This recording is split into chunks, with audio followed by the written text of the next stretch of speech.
नमस्कार, विश्व शांति दर्शन news bulletin में आपका स्वागत है। देखते हैं कुछ पॉजिटिव खबरें। सबसे पहले एक नजर सुर्खियों पर। पुणे के गिरियारोहक जितेंद्र गवारे ने की दुनिया के 8वें सबसे ऊंचे पर्वत पर चढ़ाई। खेतों में अब बनेगी सूखे कचरे से कंपोस्ट। पुलवामा को मिलेगा नया नाम। अमेरिका और चीन से आगे निकल गया भारत। गिरियारोहण कोई आसान काम नहीं है, फिर भी पुणे के गिरियारोहक ने रचा है एक नया विक्रम। देखते हैं उसने क्या किया। पुणे स्थित गिरिप्रेमी संस्था के जितेंद्र गवारे ने मंगलवार 28 सितंबर को दुनिया के 8वें सबसे ऊंचे पर्वत माउंट मानसलू पर सफलतापूर्वक चढ़ाई की। ये पर्वत 8,613 मीटर ऊंचा है। अप्रैल 2021 में गवारे ने 10वें सबसे ऊंचे पर्वत अन्नपूर्णा 1 पर चढ़ाई की थी और मई 2021 में उन्होंने दुनिया के सबसे ऊंचे पर्वत माउंट एवरेस्ट पर चढ़ाई की थी। भारतीय स्वतंत्रता के 75वें वर्ष का जश्न मनाते हुए नेपाल में स्थित 8,000 मीटर से ज्यादा ऊंचे इस पर्वत पर भारतीय तिरंगा फहराकर जितेंद्र ने इस यात्रा को और महत्वपूर्ण बना दिया। The international mountaineering and climbing federation के अनुसार 14 पर्वतों को समुद्र तल से 8,000 मीटर से अधिक ऊंचाई वाले पर्वत के रूप में मान्यता दी गई है। उन्हें पड़ोसी चोटियों से पर्याप्त रूप से स्वतंत्र भी माना जाता है। सभी 14 पर्वतों पर चढ़ने वाला पहला व्यक्ति था इटली का रेनहोल्ड मेसनर, जिसने 1986 में यह अद्भुत कार्य पूरा किया था। सितंबर 2021 तक सभी 14 8,000 मीटर से ज्यादा ऊंचे पर्वत पर चढ़ने वाले सबसे अधिक पर्वतारोही इटली और दक्षिण कोरिया से थे। दोनों देशों के 7 पर्वतारोही इसमें हैं। इसके बाद स्पेन में 6 और नेपाल में 5 ऐसे पर्वतारोही हैं। 8,000 मीटर से ज्यादा ऊंचे इन 14 पर्वतों के नाम हैं एवरेस्ट, केटू, कंचनजंगा, लोत्से, मकालू, चो ओयू, धौलगिरी 1, मानसलू, नंगा पर्वत, अन्नपूर्णा 1, गशरब्रूम, ब्रॉड पीक, गशरब्रूम 2 और शिशापंगमा। दिलचस्प बात यह है कि सभी 8,000 मीटर से ऊंचे पर्वत एशिया में हिमालय और काराकोरम पर्वत श्रृंखला में स्थित हैं। गिरिप्रेमी के जितेंद्र गवारे ने आज माउंट मानसलू विश्व की 8वीं ऊंची चोटी पर अपने देश का तिरंगा लहराया है।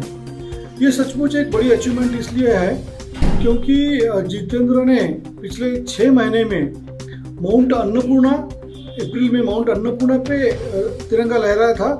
उसके बाद 30 दिनों में उसने माउंट एवरेस्ट, जो विश्व की सबसे ऊंची चोटी है, उसके ऊपर यशस्वी आरोहण किया था।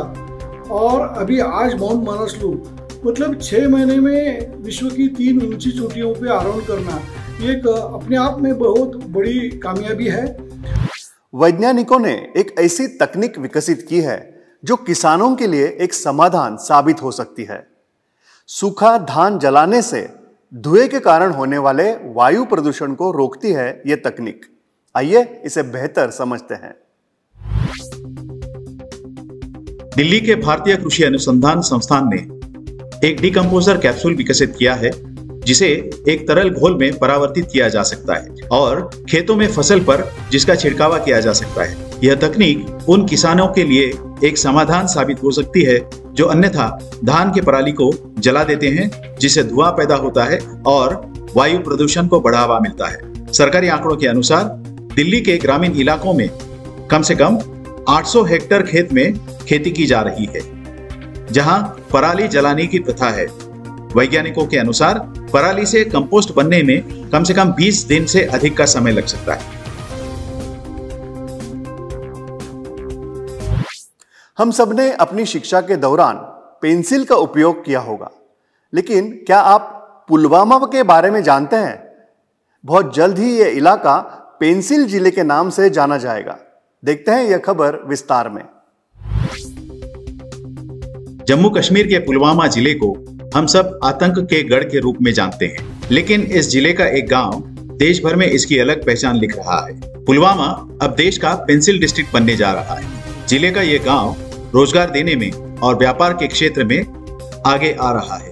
दक्षिण कश्मीर में बसा पुलवामा जिले का एक गांव उखू आज के समय में देश भर में होने वाले पेंसिल उत्पाद के लिए 90% लकड़ी मुहैया कराता है।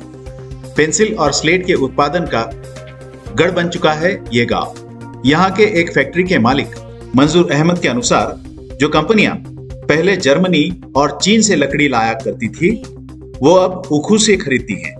इससे यहाँ रोजगार के मौके बढ़ रहे हैं। सरकारी स्तर पर प्रयास हो रहे हैं पुलवामा को यह नई पहचान दिलाई जाए। कश्मीर के पुलवामा जिले में यह लकड़ी मिलती है जिससे अच्छी क्वालिटी की पेंसिल बनाई जाती है। यहाँ बड़ी संख्या में यह पेड़ पाए जाते हैं जिनसे यह खास किस्म की लकड़ी मिलती है। पुलवामा कैसे देश का पेंसिल डिस्ट्रिक्ट बन रहा है ये कहानी बहुत कुछ बयान करती है। डिजिटल ट्रांजैक्शन के मामले में भारत ने चीन और अमेरिका को पीछे छोड़ दिया है। आइए देखते हैं कैसे तेजी से कैशलेस हो रहा है भारत। भारत में लगातार डिजिटल पेमेंट के ट्रेंड में तेजी आ रही है। देश में साल 2016 में जब नोटबंदी हुई थी तो बड़े पैमाने पर लोगों ने डिजिटल पेमेंट का विकल्प चुना था। साल 2020 से इनमें कोविड महामारी की वजह से और तेजी आई।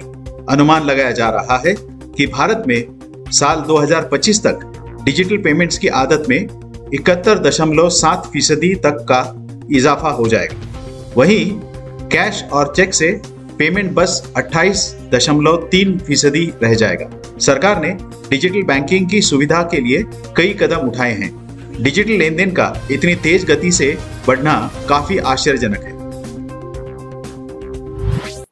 इसी के साथ विश्व शांति दर्शन न्यूज बुलेटिन में यहीं पर रुकते हैं। नमस्कार।